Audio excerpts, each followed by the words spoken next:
What a lovely day!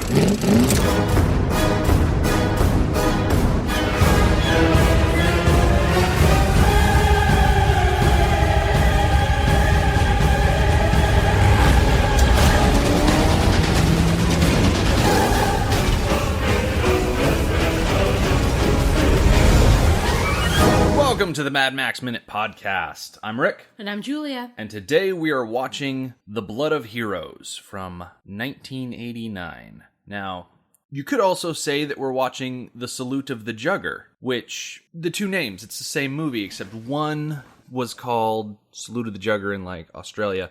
Over here in the States, it was called The Blood of Heroes because it's kind of an oddball name. Anyway, it was written and directed by David Webb Peoples. It stars Rutger Hauer, Joan, Chen, and Vincent D'Onofrio. Cinematography was done by David Egby, our friend from Mad Max there. Is that our connection to the movie? Or More is or there less. more? More or less. Okay. It was also a legitimately Australian production Okay. from that era. It was also recommended to us by one of our listeners. Oh, okay. Nice. So that's another good one. It was produced by Kings Road Entertainment, distributed by New Line Cinema, had a budget of, it looks like $10 million, and it brought in $882,000 at the box office. Wait, what? I'm going to see if that was adjusted. It might be an adjusted $10 million because $10 million is a lot for a movie. in 1989, In 89. yeah, that's a ton of money. So, And we'll see. Maybe watching the movie, we'll say, oh yeah, this is a $10 million movie. yeah. If that's true, then they lost a lot of money. Mm-hmm. I feel bad. So the cut that we're watching is The Salute of the Jugger. It is 9 minutes longer than The Blood of Heroes because there was an alternative cut between the US versus the international version. Okay. Apparently, if we were watching the US version, we would lose some content after the climax of the movie. So that's where the 9 minutes is? that's where the 9 minute is, I guess. Okay. It's probably scattered in and amongst the movies as well. So the listener who got us this copy is longtime listener, longtime commenter, Joe Devitt-Rix. He's one of our Australian listeners, one of our official Thanks, cultural Joe. liaisons.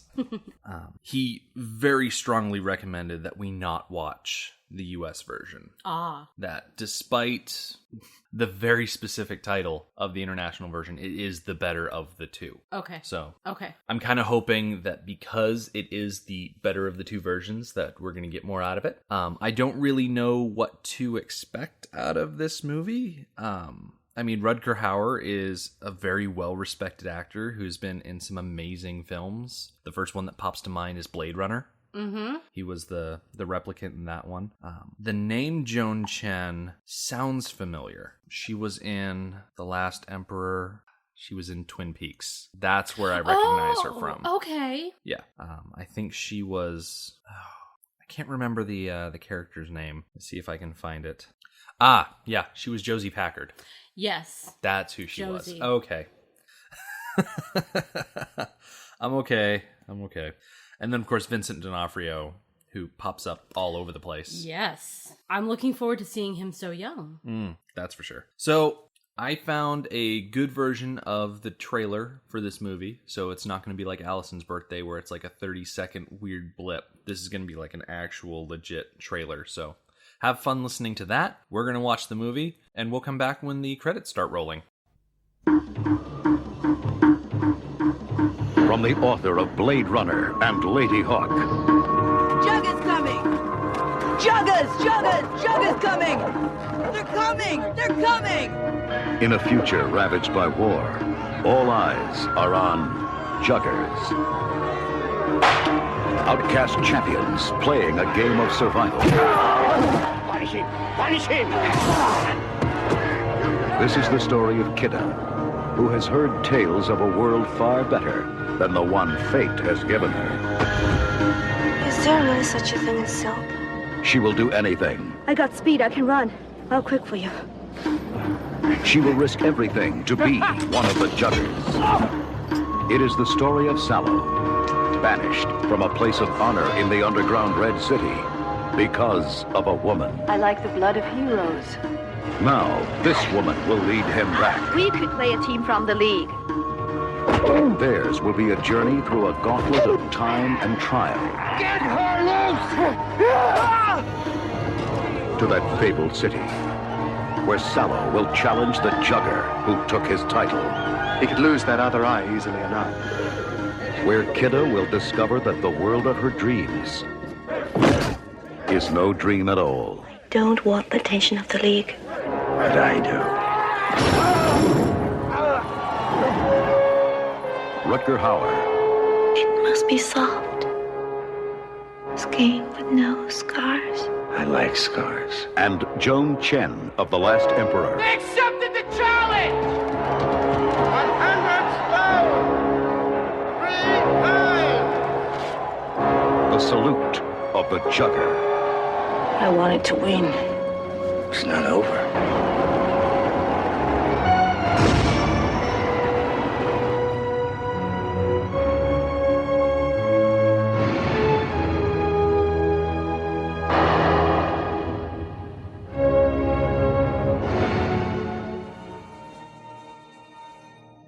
So what'd you think?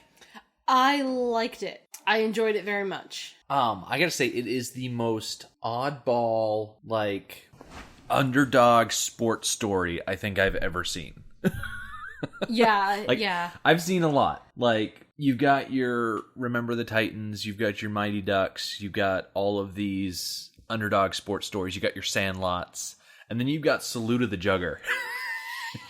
Yeah. They just made up a whole new sport. As I say, it kind of makes me feel like if they were to make a Harry Potter movie just about playing Quidditch, it would be just like this. Well, yeah. Post-apocalyptic Quidditch. No. Like take the setting out of it. Just take like the structure of the movie into account. Like the young kid who wants to make it big, and so they find a veteran team and get in good, and then go and like get recognized by, you know, the league or whatever it is. Like that would make a good like Quidditch story for like the Harry Potter universe. Like if Yeah, I they think wanted so. to do like one of those extended universe style movies, they could use this exact formula. Yeah, I think they could. I say, Although it was interesting. It was interesting. Like, it was compelling. Like, I didn't understand the sport at first, and I kind of picked it up rather quick, but, like, despite it being foreign, it was, like, really compelling. Despite it being foreign. Well, you know what I mean. I liked that they didn't hold your hand on explaining the sport. Mm-hmm. It was up to you.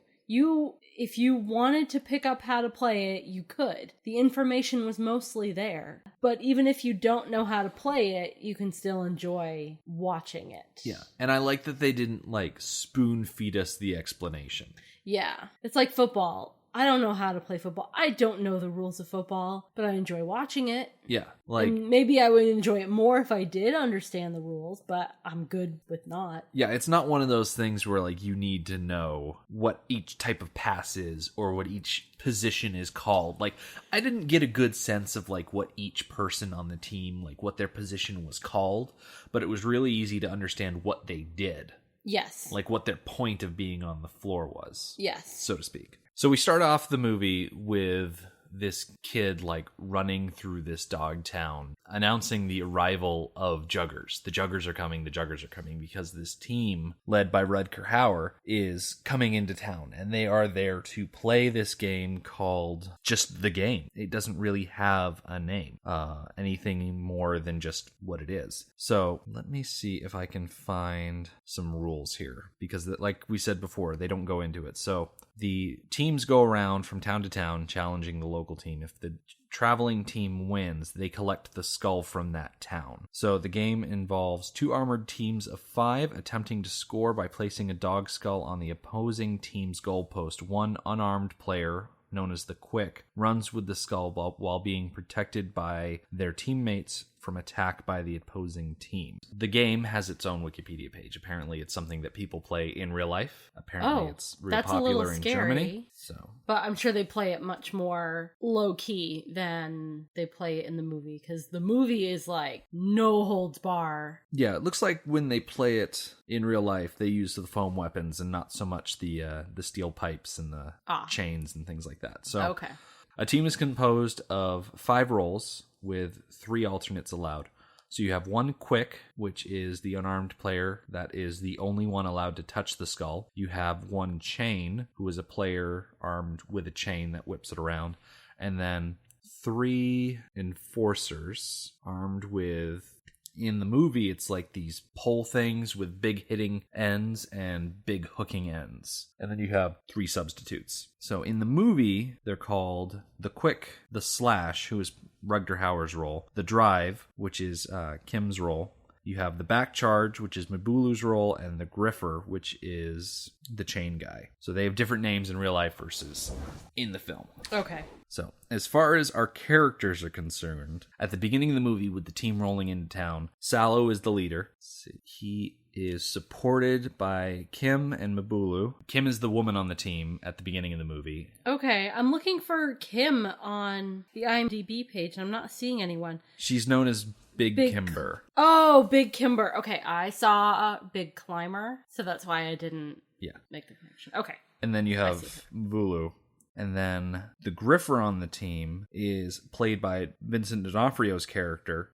His name is Gar. And then their initial Quick is a guy named Dogboy, but he gets wrecked up pretty bad in the first game, and so they end up leaving him behind and replacing him with Kidda, who's played by Joan Chen. I appreciated that they weren't the team as they're leaving town. Yeah, Dogboy is kind of on his own. He's limping out of town. He can barely stand up. He's using one of their clubs as a crutch. Mm-hmm. And they're not really helping him along, but they're not abandoning him right away. They wait for him. They stop and wait for him, but he's still on his own. They're not going to carry him. Yeah. So he gets to the point where he says, I can't stand up anymore. I can't move on. At that point, I think it was Mbulu that said, we'll build a cot and we'll drag him. Yeah. And Dogboy was like insulted. Absolutely not. Mm-hmm. He was willing to be left behind rather than be dragged along. Yeah. So I feel like we've been skipping around because the plot summary that I've been reading from is really not great for this.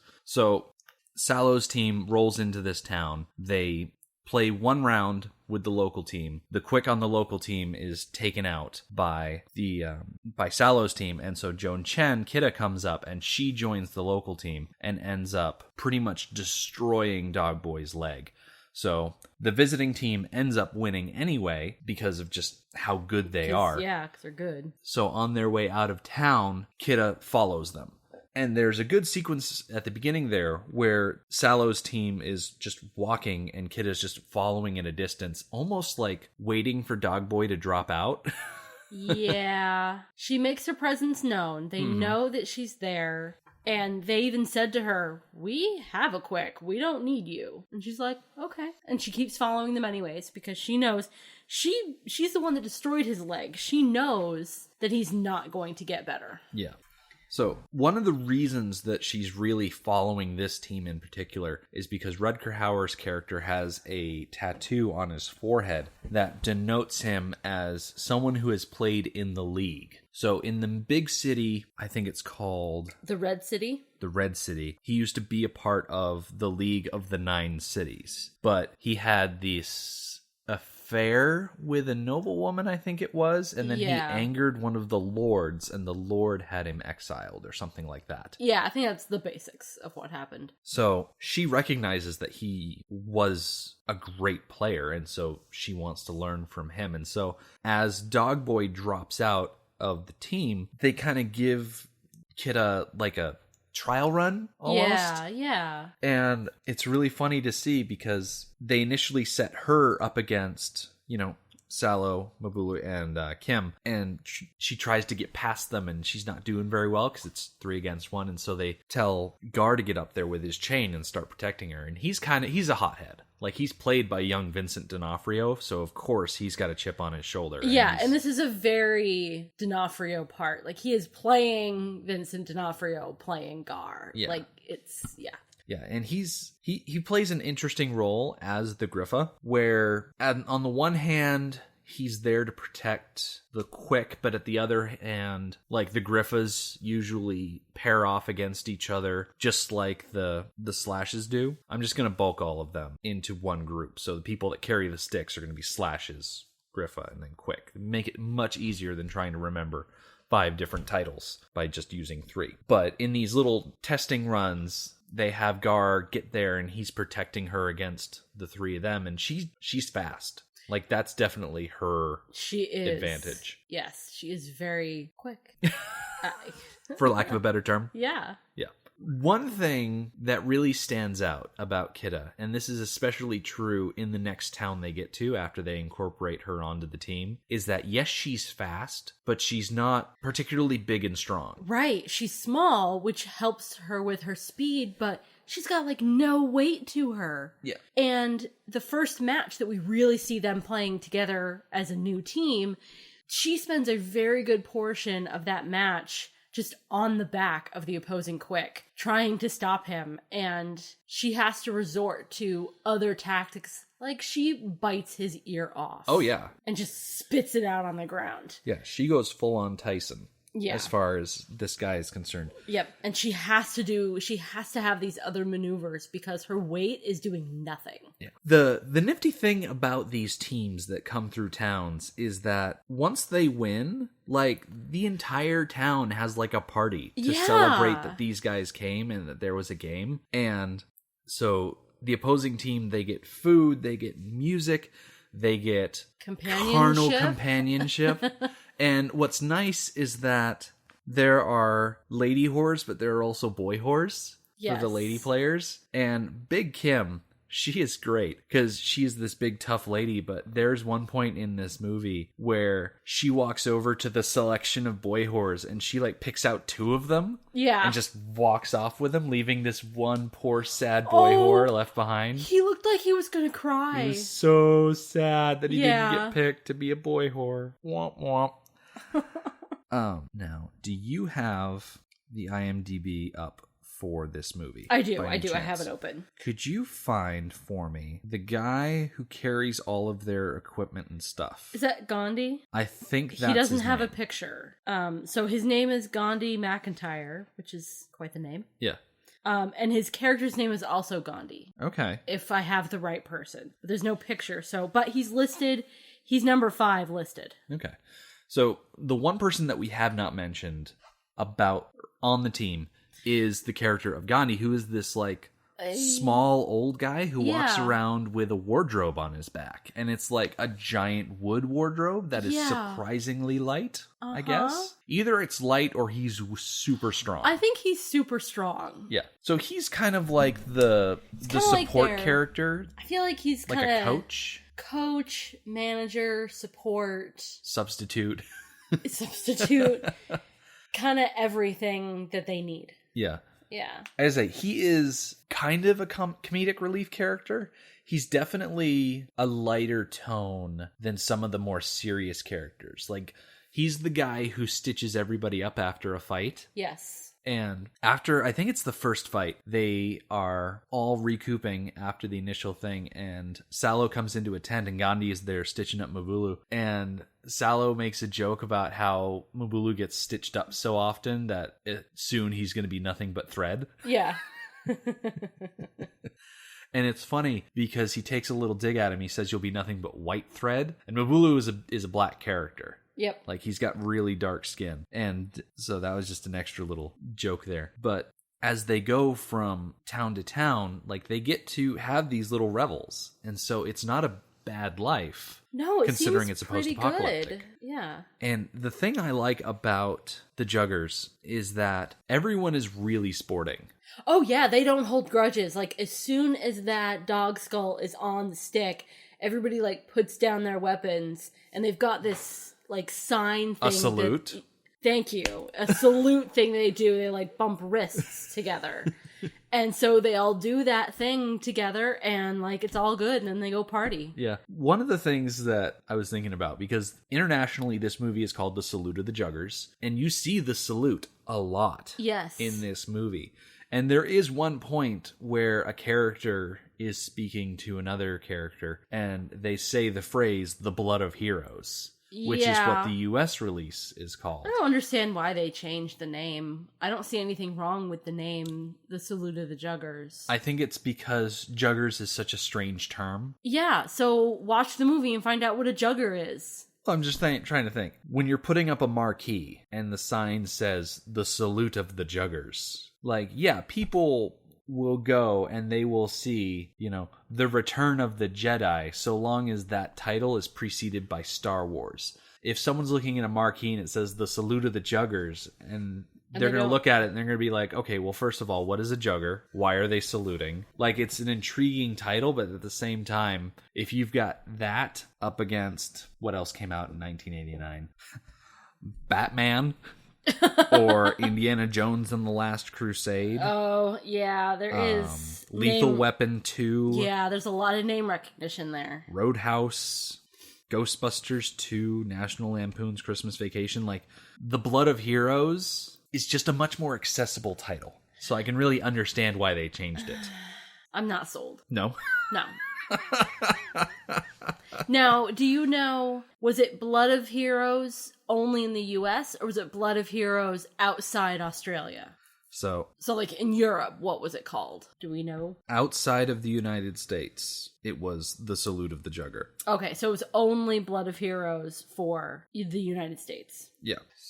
And it also is, like, The Blood of Heroes is a shorter cut. So as opposed to being 90 minutes in the US, it was 99 minutes everywhere else, which is the 99-minute version. That's what we watched. Yes. Which I think I was very satisfied with the length. It was not overlong or anything like that. No, it was a I felt nice like it had a length. very satisfying ending. Yes. Like, I can't imagine cutting it down more. Like, I'm sure you could do it, but at the same time, I feel like I was fine with it. So, we go from them having their first couple of games to having, like, a montage of games. Yeah. And you can see them getting better. Right. I think the three slashers? Mm-hmm. Is that what they're called? Okay, so the three slashers, they are like veterans, and they're always good.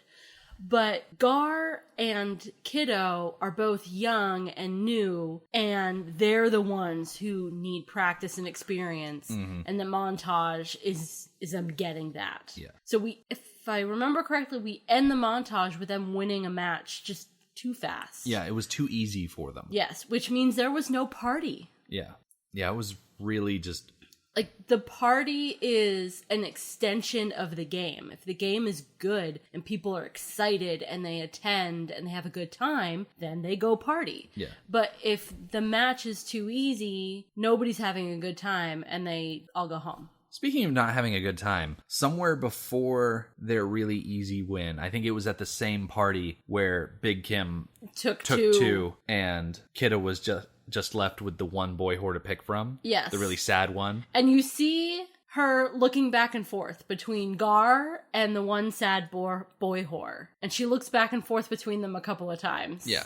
And then we cut inside the tent and and Kiddo ended up with Gar. Yes. But it's not like a comfortable situation for either of them. No, it reminded me of... Is it Temple of Doom? Where... No, it's not Temple of Doom. It's Raiders of the Lost Ark. It's Raiders of the Lost Ark. Where Indiana Jones is all beat up and sore. And what's-her-face?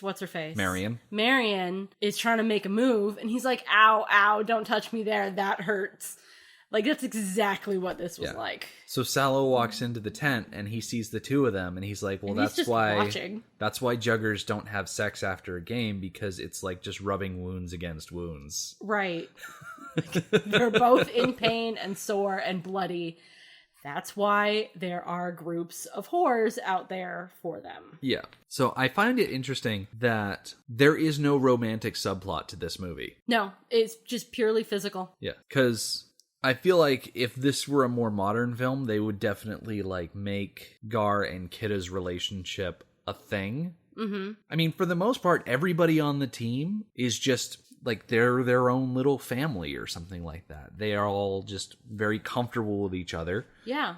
And we never see Kiddo and Gar sleep together after this. No. Well, okay, it wasn't successful. Yeah, but we never see any other instances. Right. But I mean, the one time they did sleep together was unsuccessful. But yeah, they don't play up that relationship. They're just members of the team. And Yeah. I kind of like that there's no romantic subplot to this movie. Right. There's no difference between men and women in this movie. And in this game that is very, very physical, there's no difference between men and women. Mm-hmm. There are 2 women on the team, 3 men on the team, and there's only ever one reference to gender the entire time. They, way back in the beginning, when the team loses their first match to the local team, Sallow makes a comment how they're playing like women. That's Really? the only time I that missed gender is ever mentioned in the entire thing. And I was kind of hoping that Kim would say something like, well, I am a woman. Yeah. But nobody responds to him when he says that, and he never says anything like that again. Yeah. I completely missed that line. It was come and gone before I even It noticed. might have been one of his very first lines. Yeah. Because it was right after the match when they're like taking a break before the next one. Yeah. The equipment that the teams wear is so not gendered, and it's not just not gendered, but it's also not like color schemed. No, it's not regulated in any way. Like when you watch the montage of them playing against all these local teams, if Kidda wasn't wearing a helmet that let her face show, you wouldn't be able to figure out who was who. Yeah, and Gar wears a helmet that his face shows, and he's just grinning the whole time. Oh yeah, So those 2 you can pick out really easy, but everybody else is just a blur. Mm-hmm. So they eventually get to this point, rewinding back to them winning and not having any challenge. They get to this point where Kidda's got it in her head, and Gar is totally supporting her, that they should go to one of the 9 cities,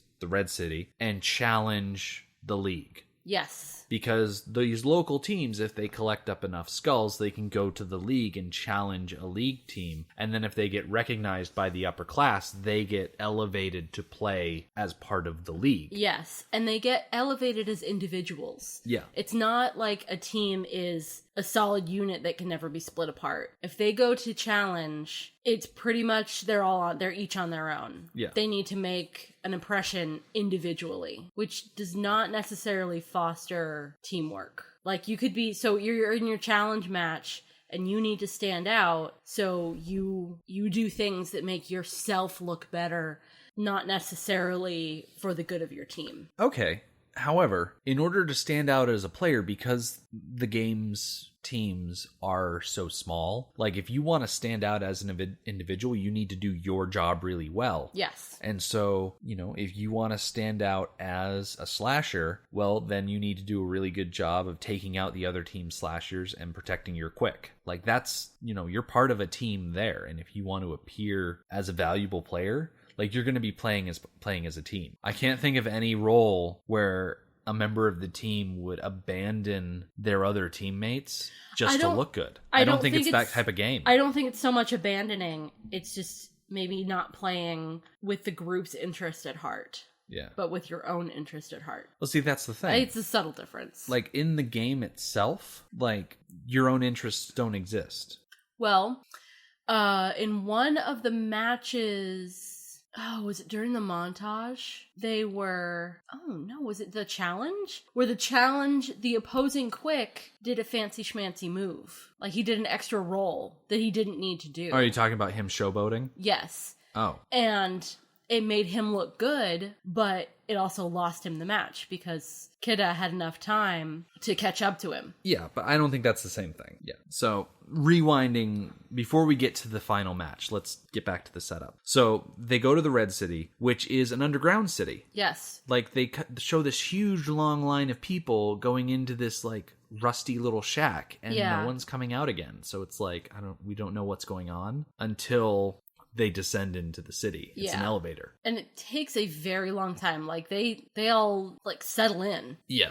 We don't really get a sense of how long, but, like, people are sleeping. Yeah. I wonder if it's just, like, the elevator is slow, or if it really is that deep. I think it's both. Yeah. Yeah. And you said yourself that you were kind of disappointed that this big city is all underground. Yeah, I didn't like it. The first half of the movie, we're out in the world and there's lots of daylight and things are well lit and people are free and not crowded. And maybe this is my rural preference we live out in the middle of nowhere. I like being where there's not as many people. I don't mind going to cities at all, but then I like leaving them. Yeah.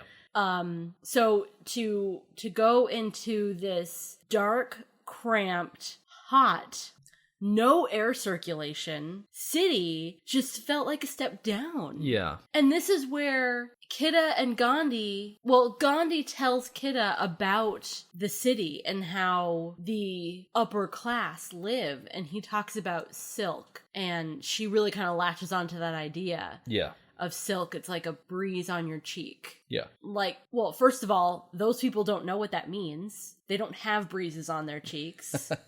So this luxurious life that we're like imagining when we get to the city is extremely disappointing to me. So what I would have preferred to see out of the Red City is not so much something underground. And I feel like they put it underground because it's easier to build sets for underground environments. But what I would have liked to see about a sprawling post-apocalyptic city is actually something from the Mad Max video game that I've been playing lately. One of the environments that you go into is an old airport, and is an airport that has been covered by sand over time. So you get these large open areas, you get these huge window openings, and everything is still like post-apocalyptic, but like there are rooms and compartments and open byways and things like that. Mm-hmm. And I would have preferred to see something like that. Something that this city is built out of something that is reminiscent of modern times, because this is specifically post-apocalyptic. Like the opening crawl of this movie says, hey,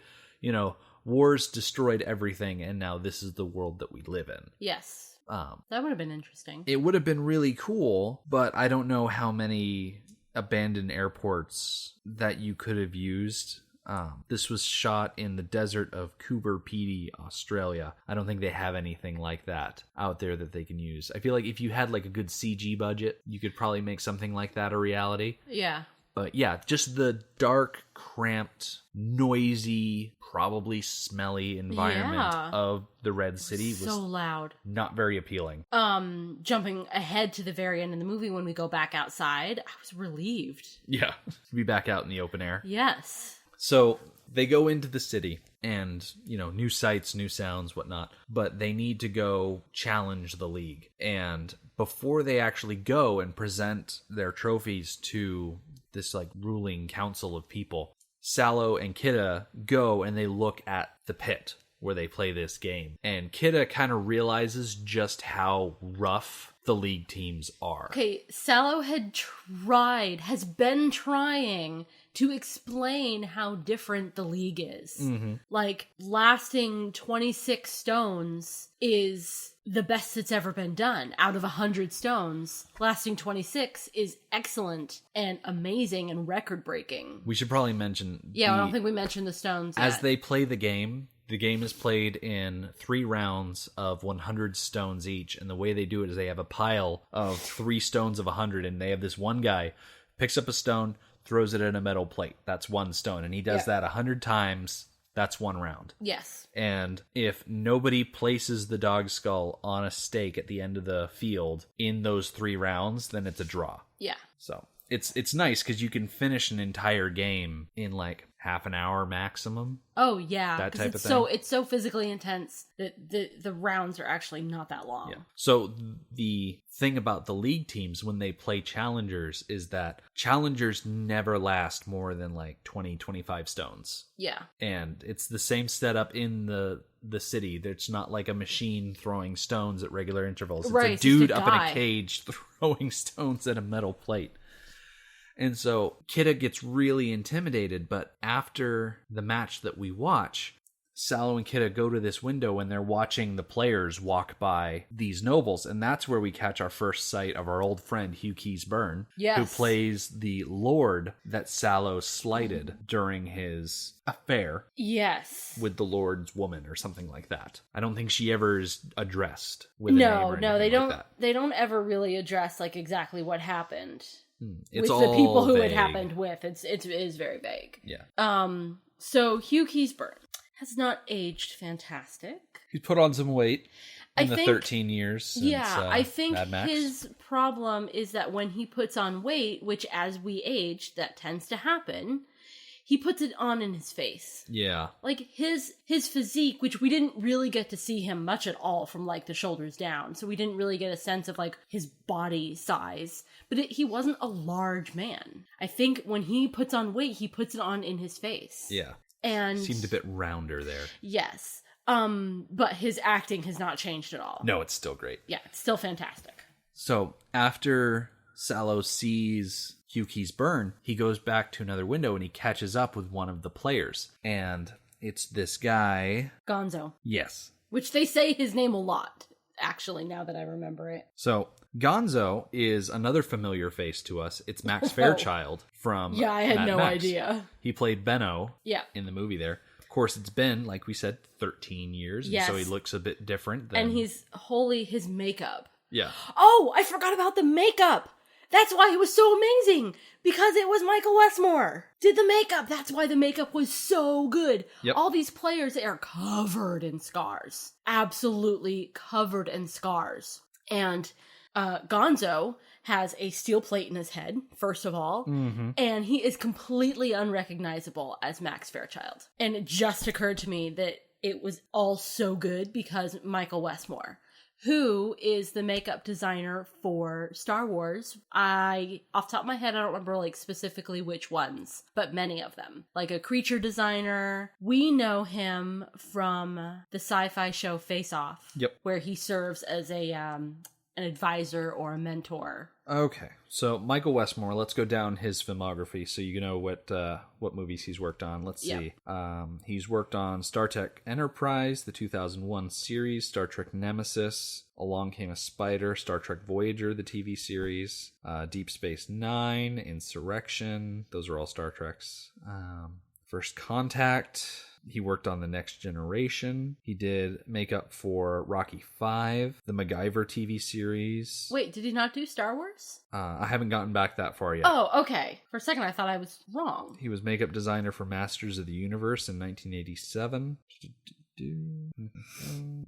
He did prosthetic makeups for Blade Runner, First Blood, Rocky III, Raging Bull, Rocky II. Okay, so he did not do Star Wars. Nope. Okay, so it was Star Trek that I was thinking of. Yeah, he did all of the Rocky movies, but yeah, no Star Wars Okay, movies. so it's Star Trek that he was heavily involved with. Yeah. Yeah, he's amazing. He's a legend. When I saw his name on screen, I had to like double check to make sure it was like the same Michael Westmore. Yeah. Yeah. And now I get it. At first I didn't really understand why they would bring somebody like him in on a movie like this. But after seeing the movie and the makeup and the scarring that everybody has, like, oh, okay, that's why they brought him in. I find it interesting that Michael Westmore did makeup for this movie and Blade Runner because Rutger Hauer has a huge part in Blade Runner as well. Yeah. And so it's nice to see actors and crew coming back together, Yes. working on other projects. Yes. Probably had something to do with it. So anyway, we run into Max Fairchild as Gonzo. And Sallow's like, I'm going to challenge the League. And Gonzo's like, are you sure that's a good idea? Because you didn't really leave here on the best of terms and whatnot. And Sallow's like, no, this is happening. So they go in front of the judges' table, so to speak. And Gandhi goes up and he just empties their bag of skulls or something like that. It's either Gandhi or Kidda who empties the bag. Kidda, I think, is the one who formally makes the challenge. Yeah. Because normally it would be the leader of the team, which is Sallow. But they decide that that Sallow wouldn't do it so that they wouldn't refuse the challenge just offhand. Yeah. Like, he kind of tried to hide a little bit. Yeah, definitely hanging out in the shadows. Yeah, when he presented himself, they present themselves one by one. When he presented himself, he didn't stick around for long, and he didn't draw the attention of anybody. Yeah. He just kind of stood there for a second and then went and hid in the shadows again. Yeah, you can definitely tell that Kimber and Mabulu and Sallow are kind of veterans to this process. because Kidda walks in, she empties the bag of skulls on the table and then goes to stand by the side. The 3 slashers walk in, they just kind of stand there for a moment, then step to the side. And then Gar comes in, and he's got his griffer's chain. Yeah. And he's standing there, and they're not looking at him, so he starts whipping his chain above his head, and he's like, ha! Like, making a big thing about it. And they still don't look up at him. they don't care. And so he goes back to the thing, and was it Gandhi who says it's like, it doesn't matter at this point. This is all just a farce. They only care about the skulls. Right. They really only care about your record. Yeah. Yeah. And so it's at that point that the nobleman that we saw earlier, Hugh Keys Byrne, he comes in and he notices Sallow. Mm-hmm. Like, he sees him in there, and he's whispering to the guy behind the table, and they think that because this nobleman recognized Sallow that they're not going to get in. Which is what I thought too. Yeah, everyone's really downtrodden. And so I think it's at that point that we get the wall-mounted hotel scene. Yes. So, which was very interesting. So Sallow and Kidda, they're walking together, and they go to this hotel setup where it's this dude at the bottom of a wall with a table, and they want to buy some cots to sleep on or something like that. And so Kidda's like, buy one, save your money. And so then they start this long climb up this ladder past rows and rows and rows of cots and like wall cutouts and things like that. Yeah. Higher and higher, and it's like dizzying to think how high this thing is. Yeah, it was... I'm not great with heights. Yeah. So, yeah, that was something. But it was interesting because once they got to the top, they had this little conversation about like how the league players live, you know, surrounded by silk and treated as equals with the other noble people and whatnot. And I think at this point is where Kidda mentions that, you know, is silk really a thing? Like, I've heard that it feels like breeze on your face. And it's like, I feel like that's definitely her main motivation throughout this movie, to go from where she started as a farmer to that point where she's like a respected league player, being able to have luxurious things. Yes. I'm not really... At first, I thought her motivation was just to get out of her town and travel and get to compete. And then she brings up the idea of going to challenge the league in one of the big cities, the Red City. I never felt like luxury was a huge motivation for her. So at the end, where it did kind of seem like a motivation, it felt out of the blue. Because as soon as she started bringing up the idea of being a league player, that's definitely where I felt that her motivations became clear. Like, her goal was to become a league player so that she could escape that life of squalor. I mean, Vincent D'Onofrio's character, he wanted the fame. Like, he wanted the recognition. Yes. But she wanted, you know, a better life. A better life. So they are up there, and I don't know what they do, but at one point Kidda mentions, you know, being a league player must have been amazing, you know, food, clothing, women with no scars, and Rutger Hauer fires back with like that he likes scars. And so I'm not sure, like, did they sleep together? Is that the implication? Yeah, absolutely. That was her entire goal. She did not care about saving money. She shared a cot and she went up there to sleep with him. Oh, okay. Yeah, absolutely. Yeah, there's a lot of things happening in the Red City, like... Well, actually, there's a lot of things happening in the movie where the lighting is not great. And so there are things happening, I'm sure, but I can't see them. Well, okay, that's true, but as far as those two go, Kidda and Sallow, tension had been growing for a little while. Mm-hmm. And it might be the difference in our sensibilities that I picked up on it and you didn't. Yeah. But it was very clear to me. Her motivations for sharing a cot were not to save money. Yeah. So, okay, before we leave this scene though. Yeah. So she's like, the way she says women without scars is intimating that she is a woman with scars, therefore he must not want her. That he prefers women without scars. Mm-hmm. She doesn't have any scars yet. No, she has like one on her face. Not as bad as Big Kim, but... Yeah, she does not qualify as being a scarred person yet. Yeah. She has, I mean, I think we've seen every match that she has been in, and it's only been a handful through the montage. So, yeah, she does not count as a scarred woman. Yeah. One thing that I kind of like about the hotel scene is that immediately after it, we get a shot of Gonzo in amongst the upper class people. Yes. And his arrangement is much different. He's dressed very finely. Yes. He's eating at a buffet. Uh-huh. And so he's approached by Hugh Keys-Byrne, and Hugh Keys-Byrne is like, okay, you need to wreck Sallow. Like, you need to destroy this guy. Yeah. He gives him specific instructions. You're going to break his legs. Like, take his other eye. Yeah, take his other eye and break his legs. I think those were the specifics. Yeah. So we get into, like, the next morning or something, and Gar is down there at the bottom of the thing, and he's shouting up to find Sallow and Kidda, and waking everybody up. Oh my gosh, the comments from the Peanut Gallery in this scene are priceless, because he's, like, shouting up there, and people are like, shut up, go away. And then he eventually gets Kidda's attention. She leans over first, and then Sallow leans after her, and he's like, we got into the trial or whatever it is. Yeah. And so as soon as he said we got in, they approved us. There's other voices, no one cares. Yes. And I'm like, prize heckling right there. Yep. But yeah, they get to go up against a challenger team, and the challenger team that represents the Red City must not be a regular group of, like, top-notch seat. Yeah, I feel like they're probably, like, the junior people. Yeah. Yeah. Because Gonzo shows up to play with them, and they're like, Gonzo, what are you doing here? You don't usually fight in challenges. And Gonzo's like, oh, special request or something like that. Yeah. And then he gives one of the other slashers instruction. He said, okay, you see that guy? When I hit him, you need to pin him. Yes. And keep him down. Yeah. So in this first round, like, they go for, I think it's like 35 stones before people really start, like, noticing something is up.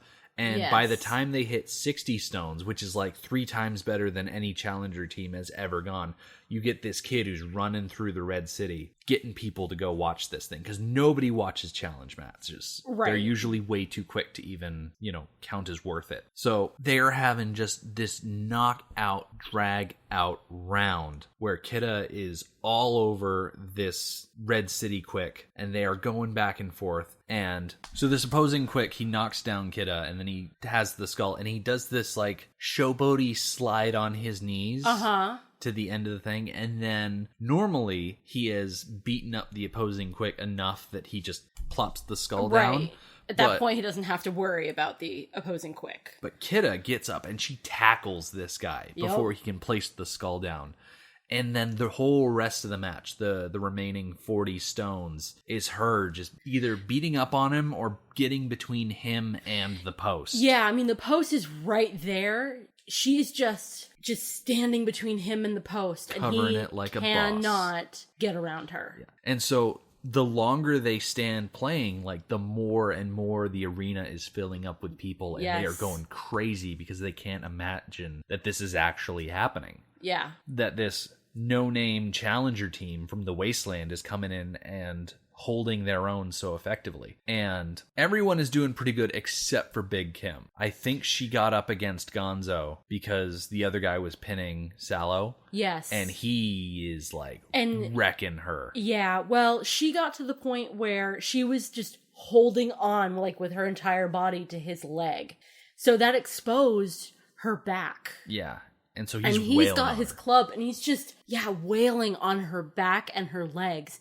She can't protect herself because she's expending so much energy and focus just holding onto his leg, keeping him away from the quicks. Yeah. So she sacrificed herself so that the quicks could do their thing without interference. Yeah. So the first round ends. Yep. They make it to 100. At the end of the 100, Kidda has the dog skull in her hands. Yeah, she got it. She wrestled it away from the opposing quick. Yep. Before the time ran out. So they have to make a few substitutes between round 1 and round 2. Yes, which seems unfortunate and a little unfair, but that's the way it goes.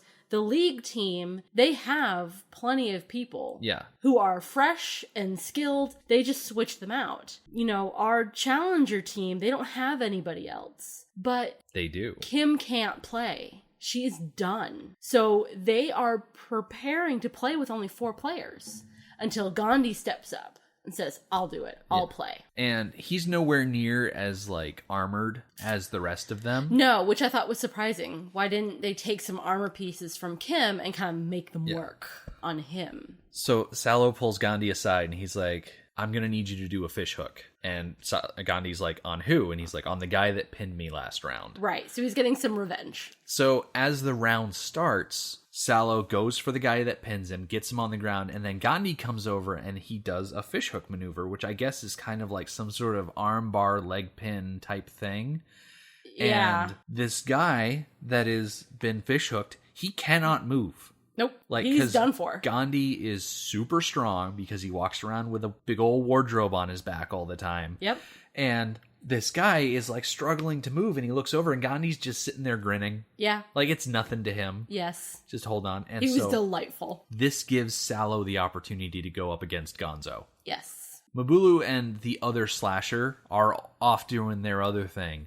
But yeah, the last match doesn't really pay attention to Mabulu and his opponent or Gar and his opponent. yeah, but this last round is definitely between Sallow and Gonzo going at each other. It pretty much turns into like a pride thing. Absolutely. And because they end up fighting directly in front of the window that has Hugh Key's burn in it. Yep. And so as Sallow beats up Gonzo, Hugh Key's burn is right there seeing it happen. And once Gonzo goes down because, he got beaten up so much, Rutger Hauer takes off his helmet and he looks right at Hugh Key's burn, like stares him down because he knows that like he's better than these other league people and that he would still be the top of the pile if he didn't get exiled. So with Gonzo like taken out, like he got knocked out. Yeah, and he's so no longer a worry. Sallow walks over to the opposing team's quick and just grabs him and throws him down. Yep. So And he's done for. So Kidda's got the skull and she's like, awesome, I'm gonna go run, but Sallow grabs her arm and he's like, no. And they kind of look around at the field. Yeah. And the challenger team is in control everywhere. Yeah.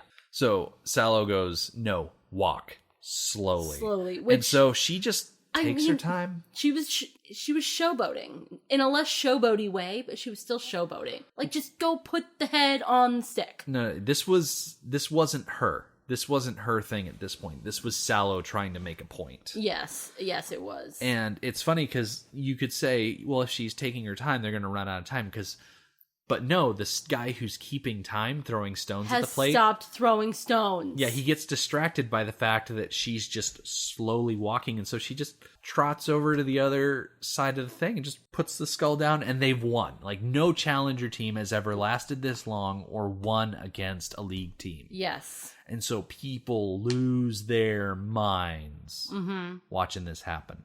In the end, Gar, Mabulu, and Kidda get picked up to be league players. Yeah. And we see a little shot of them playing in a league match. Yep. But Sallow and Big Kimber and Gandhi go back out into the wasteland. And we never get to see everyone necessarily like get what they wanted. Like, we never get to see Kidda with silk. We never get to see Gar showered with accolades. But we do have like this parting shot of Big Kim and Sallow and some new people that they picked up out in the wasteland again, and they're just waiting for their challengers to arrive because this is their life. And Gonzo goes up to the Lord after the ending fight, and he's like, well, what are you gonna do to Sallow? And the Lord's like, nothing, I'm gonna send him back out into the wasteland. And I feel like that's punishment enough. Yeah, I think Sallow's story is not so much to get back into good graces, it's just to prove that he's good enough to make it. You know what I mean? Yes, just kind of for him. I think he wants to remind them who he is and how good he is. Yeah. And he is okay returning to his exiled life and leaving them behind forever. Yeah, just as long as they recognize that he is better than them. Yeah. Still with, old bones and one eye. Yeah. So, and that's pretty much where the movie wraps up. It's very satisfying. It is very satisfying. There are other people that do not share that opinion. The Blood of Heroes has a 13% critic consensus. Really? And a 76% audience score on Rotten Tomatoes. I'm cool with the 76%. Yeah. I mean, I liked it more than 76, but I'm good with that number. I don't really understand the 13% critic score. Yeah. So Variety says in their 2010 review, so they didn't review it when it came out. This is like someone going back and watching it. And watching old movies. Yeah. They say plot development is slim. Much of the running time is given over to the game itself, which seems to have no rules except that the winning team places the skull of a dog atop a pointed stick. And it's like, they're not wrong. Yeah, I mean, the rules are pretty loose. But there is structure to the game. Yeah. You just have to look for it.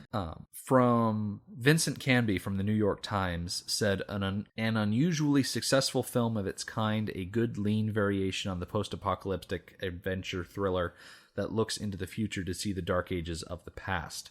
That was written August 2004. He gave it a 3 out of 5. The thing I like about this movie is that it's a sports movie. Yes. Like, yes, it's post-apocalyptic. Yeah, but you could replace that sport with almost any other sport. Yeah. And have a movie that has probably been made. Like, this is essentially post-apocalyptic Bend It Like Beckham. Or I've actually never seen Bend It Like Beckham. I assume it's about playing sports, but yeah, the tenets and tropes of the sports genre are all here. Yes, absolutely. The young buck who wants to prove something, the old veteran who still has a lot to contribute, like, they're all here. Mm-hmm. And I think it works. I agree. I think it works as well. I think it takes that typical sports movie and adds to it because they are post-apocalyptic. And I really like the addition of the party after the matches.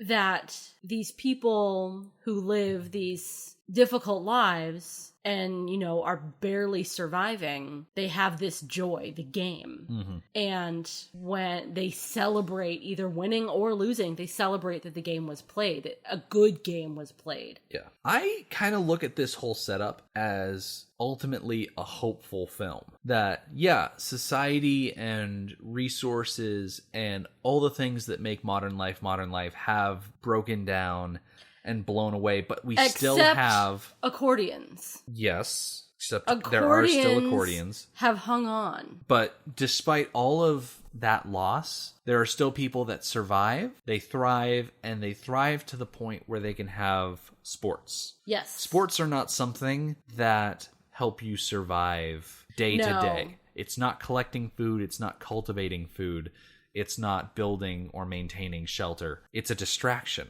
Right. For things like sports to exist, and a lot of anthropologists frame it in, for things like art to exist, those other basic needs have to be met. Yeah. You have to be able to produce enough food to have people who don't have to be producing food. Yeah. So that's the level that they're at. They produce enough that there are people who don't have to be producing.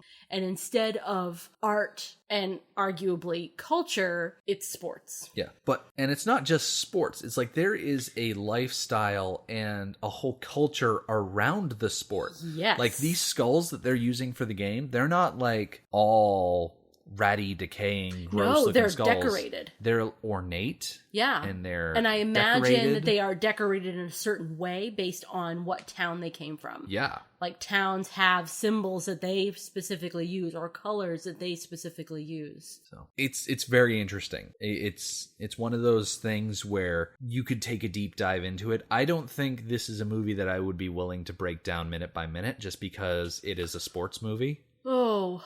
And I'm not sure, like, all of those game montages would be terribly interesting to dig into. No. It's just the implications of the world seem very interesting. Yes. I think it could be, I think you're right, it could be delved into, but the thought of myself going through it minute by minute, it's like okay, the matches, I kind of equate those with battle scenes. Yeah. Lots of, like, mud and blood and grossness. I don't particularly enjoy them. Mm-hmm. What this movie had going for it is they were really quick. Yeah. One thing I kind of like about these games, and I think you touched on this a little bit just now, is that this is a world that was destroyed by war, and so in this post-apocalypse, they don't fight wars, they play games. Yes. They play war games. It kind of has a bit of a Thunderdome feel to it, where there's no real examples of people, like, getting into disagreements and fighting out and hashing out, because that's what the Thunderdome is for. Yeah. It's one of those things where, in order to keep the entire world from burning up, if people have disagreements, they settle it in the dome and then it's done. Yeah, we're never shown any real conflict. Yeah. And I like that in this movie, like, there are people that have those urges and those tendencies to be really physical. You join a Jugger team. Yeah. And your job now is to go from town to town or stay in one place and defend the title and just beat up on people for, 5-6 minutes at a time. Yep. And, that is their way of releasing that pent-up energy. Right. And gaining glory. What I like about that is at the end, there's no animosity. Yeah. Everyone is really cordial. Yeah. It's all for sport. And it's so established that that's the framework. Yeah.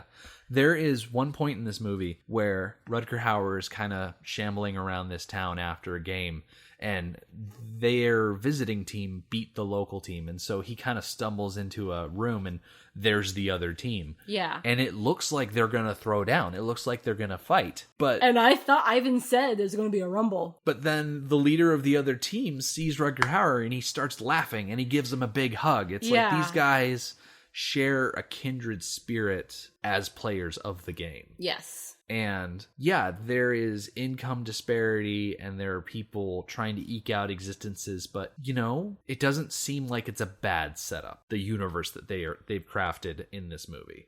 Like, it could be better.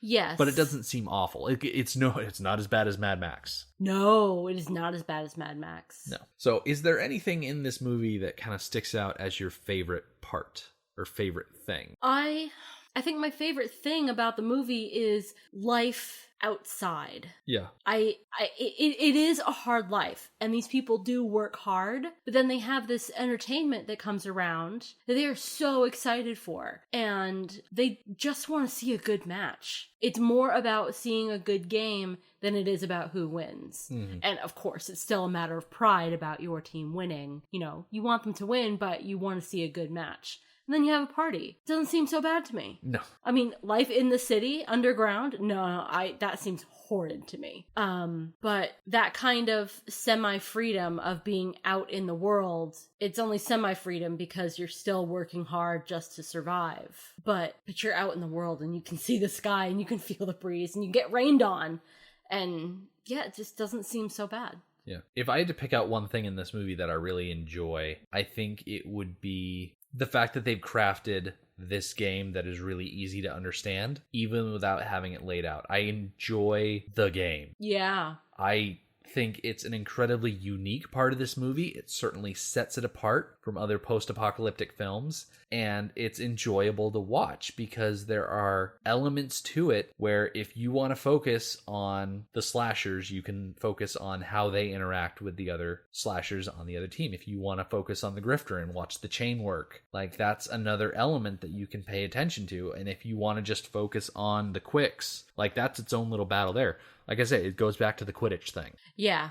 How there's these specific responsibilities of the game winner, the strategist, and the muscle. Yeah. Like, I don't think we've drawn the direct comparison between Quidditch and the game. Yeah, I'm not really sure that there is. I mean, obviously the Quick and the Seeker are very comparable, but the roles of the others, it's kind of hard to compare them one to one, but I think a team as a whole is very comparable. Yeah. Like, it would be the equivalent of having 3 beaters, 1 chaser, and 1 seeker. Yeah, Except the chaser and the beaters can't touch the quaffle. Well, they're not supposed to touch the quaffle anyways. There wouldn't even be a quaffle. No, there wouldn't be a quaffle. Okay, so if you wanted to take the game and play it in the wizarding world, you would take your seekers and you would take a snitch and maybe swap the snitch out for a quaffle or something like that.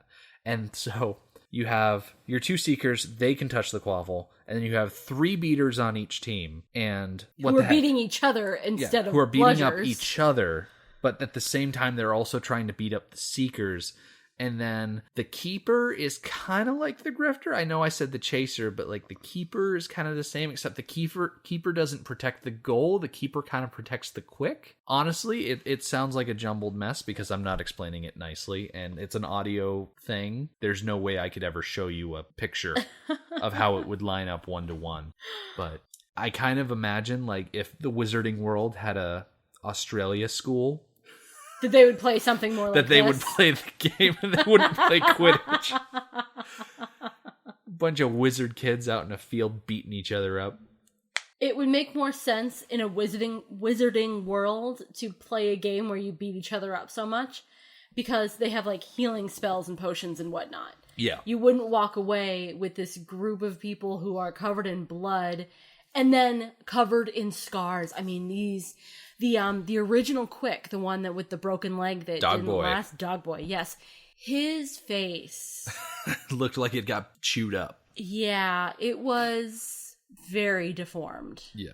Yes. Like, oh, speaking of deformed faces, Mbulu, he had like stripes. yeah, he had like scars Now, going was all that- up and down his face. They seemed too like uniform and decorative to be scars from playing the You think game. it's some sort of ritualistic scarification? It seemed more like cultural. This scarification was cultural. Could be. Yeah, I wasn't really sure. They never go into it. No, they don't. Is there anything about this movie that stands out as your least favorite part? Something that, this is pretty like small and kind of trivial, but something that like made me feel uncomfortable is that when they were playing matches and also when they were practicing matches out in the wasteland, the surfaces that they had to play on were so varied. Like sometimes it was dry, almost like fluffy sand. Sometimes it was mud, because there was one match that we saw that they played in the rain and it was disgusting mud. And sometimes it was like rocky, but most of the time it was very difficult to work on. Yeah. Especially for the Quick, who you need solid ground to be quick. Yeah. So just that, the awful footing that they had made me uncomfortable. I was relieved when they got to the city playing in this like arena where it's actual hard like concrete ground. Yeah. Yeah. Different surface altogether. Yeah, different surface altogether. And I was like, oh, finally they can like play. Yeah. If I had to pick out one thing that I didn't like in this movie, it would be the design of the Red City. Yeah. I mean, yeah, it's interesting. Oh, it's all underground. But at the same time, design-wise, It was nothing. There was not no very design. compelling at all. No, it was just dark, crowded streets. There was no design. Narrow street. Like, the hotel on the side of the wall was kind of interesting. Yes, it But was. at the same time, I did not enjoy any of the city stuff. It was loud, cramped, stuffy, just not enjoyable. No. I much I preferred don't the understand wasteland why portion. people want to live there. Well, I feel the same way about cities now. Like people who live like downtown, and I'm like, I just don't get it. Yeah, But they do, so that's right. No Yeah. one's going to force you to live in the big city. yeah, I mean people who live in the Red City, they get it. Yeah, that's the important thing. Yep. So, final thoughts and recommendations. Would you recommend someone watch this movie? Yeah, I do. I don't like overflowingly recommend it. But yeah, watch it. I can't imagine people hating this movie. Mm-hmm. I imagine at the very least they'll be like neutral about it. I see this movie as a good introduction to the post-apocalyptic genre if the type of movie you enjoy watching are sports movies. Yeah, like a crossover movie. Like, yeah. if you watch Rudy and you love the fact that they play football, or if you watch Trying to think of sports movies. Angels in the Outfield and love that they play baseball, like if that is your thing and you want to know what the post-apocalyptic genre is all about, you watch The Salute of the Jugger, and there's enough sports things in there to latch onto that you can go with it. Like, yeah, it's a sport you have to learn, but it's so simple that you can get on board with it. I don't think that, you know, anybody coming off the street will love this movie from beginning to end, regardless of who they are. But, you know, if you've got a buddy and you love Mad Max and you want them to get into Mad Max and you want to just introduce them to the genre, you show them Salute of the Juggers, and that will be a good entry point for them. Yeah, I agree. That's who I would recommend this movie to. Absolutely. Yep. Any final thoughts from there? I don't think so. So until next week, you can visit us on our website, madmaxminute.com. You can follow us on Twitter at madmaxminute, like us on Facebook, and join our Facebook group, Mad Max Minute Beyond Microphone. Thank you for joining us. We'll see you next week.